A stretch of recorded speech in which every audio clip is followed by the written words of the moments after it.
Welcome to Minecraft. Today, we're diving into survival mode, where the challenge begins. Surviving your first night is crucial for your journey. First things first, let's gather some basic resources. Punching trees gives you wood, a fundamental material for crafting tools and shelter. Now, head to your crafting table to create essential tools. Start with a wooden pickaxe and axe to speed up resource gathering. As night approaches, it's time to find shelter. You can dig into a hillside or quickly build a dirt hut to keep the mobs at bay. Don't forget about food. Collect apples from trees and hunt for animals to ensure you can recover health throughout the night. Take a moment to explore your surroundings.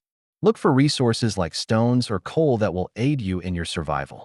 To survive the night, you'll need light.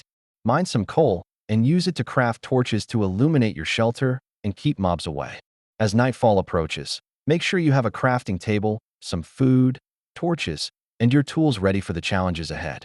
Once night falls, stay calm. If you're safe inside your shelter, focus on what to do next while the mobs wander outside.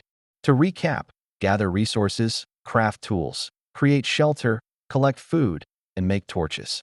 With these tips, you'll conquer your first night in Minecraft.